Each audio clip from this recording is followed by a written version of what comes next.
ওসমান শরীফ হাদিকে প্রকাশ্যে গুলি করা হয়েছে। আমি তার নিন্দা জানাই। এই ন্যাক্কারজনক কাজ প্রকাশ্যে দিবালোকে কে করেছে? ইউনূস সরকারকে তদন্ত করে তা বের করতে হবে, বিচারের আওতায় আনতে হবে।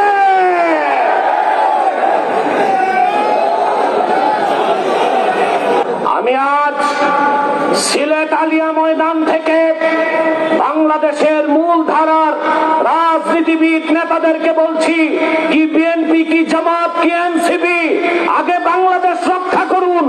যারা বাংলাদেশে নির্বাচন বানচাল করতে চায়, ওই অসুখ চক্রই এনসিপি নেতা হাদিকে গুলি করেছে।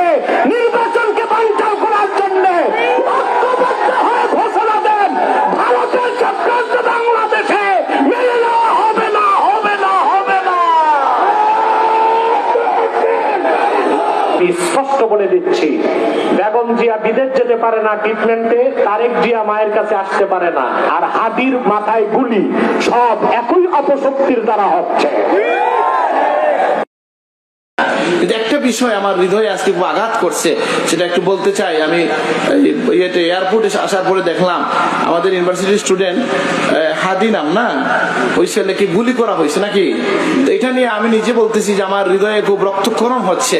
এটার কারণটা কি আমি বলি। একজন মানুষকে যখন অন্যায়ভাবে হত্যা চেষ্টা করা হয়, কোনো মানুষ, কোনো মুসলমান এটা মানতে পারে না, মানতে পারে। আর এর বাইরে আমার যে বক্তব্য, আমার খুব ভয় হয় যে এই যে সামনে যে সময়টা আসে, এই সময় তো এই দেশে অনেক মিছিল হবে, অনেক মানুষের চলাফেরা হবে, অনেক জনসমাগম হবে, হবে কিনা। আমার ভয় লাগে যে এই দেশে কোন উদ্দেশ্যমূলক ভাবে কেউ কোন মেসাকার করতে চায় কিনা। আল্লাহ এই দেশকে হেফাজত করুন, আমিন। এই জন্য প্রশাসনকে সচেতন থাকতে হবে এবং বিবদমান দল যারা আছেন তারাও পরস্পরের কাদা ছোড়াছুড়ি থেকে বেঁচে থাকতে হবে।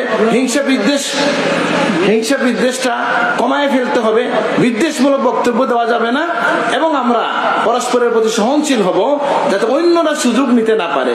এখানে কারা এটা করতে চায়, আমার বলেন, কারোর সাথে বিরোধিতা করতে কি গুলি করা লাগে? এটা খুব ভয়ঙ্কর কথা। এটা সমাজের জন্য, দেশের জন্য। এই জন্য বড় সাহেব হাদিসের বাসায় যে দোয়া করেন, আমরাও যে দোয়া করেছি সেটাই আমরা বলবো যে আল্লাহ, আমরা যেন কারো দ্বারা অত্যাচারিত না হই, কেউ যেন আমাদের দ্বারা অত্যাচারিত না হয়। বলুন আল্লাহুম্মা আমিন। আমরা যেন নিজেরা নির্যাতিত না হই, আমরা যেন নির্যাতনকারী না হই। আর সর্বোপরি এই দেশের স্বাধীনতার জন্য, সার্বভৌমত্বের জন্য, স্থিতিশীলতার জন্য সবাই মিছিল না হয় করলেন সপ্তাহে একদিন নাকি, কিন্তু দোয়া তো প্রত্যেকদিন আল্লাহর কাছে হাত তুলেন। সবাই যেন এই দেশের শান্তির জন্য, শৃঙ্খলার জন্য আমরা সবাই দোয়া করব। এবং বিশেষ করে এইরকম যারা দেশে অস্থিতিশীল তৈরি করতে চায়, পরিবেশ তৈরি করতে, তাদের এবারে সচেতন থাকতে হবে। চিন্তা করেন, এত মানুষ, এই যে সামনে যে বিষয়গুলো আসতেছে, মিছিল মিটিং হবে কিনা ভাই, আরো হবে কিনা? এখন যদি এরকম কিছু মানুষ বের হয়ে যায় যে গুলি টুলি করবো, তো কি হবে এই দেশে? হ্যাঁ, একেবারে রক্তাক্ত অবস্থা তৈরি হয়ে যাবে। এই জন্য আমরা সচেতন থাকব এবং আমরা সবাই দোয়া করব যেন এই দেশটা কোন বাতৃঘাতী লড়াইয়ের দিকে না যায়, রক্তারক্তির দিকে না যায়। আল্লাহ তুমি হেফাজত করো, আমিন। এবং আজকের এই ঘটনা আমরা নিন্দা জানাই এবং সরকারকে আহ্বান জানাই যে এরকম দুষ্কৃতিকারী যারা আছে তাদেরকে আইনের আওতায় নিয়ে আসতে হবে। আপনারা একমত আছেন নাকি? এটা আমার সাধারণত এই সমস্ত বিষয়ে আমি কথা বলি না, যেহেতু এই ছেলে আমাদের ইউনিভার্সিটির একটা ছেলে, এবং কেন জানি মনে খুব অশান্তি তৈরি হয়েছে ওভারঅল।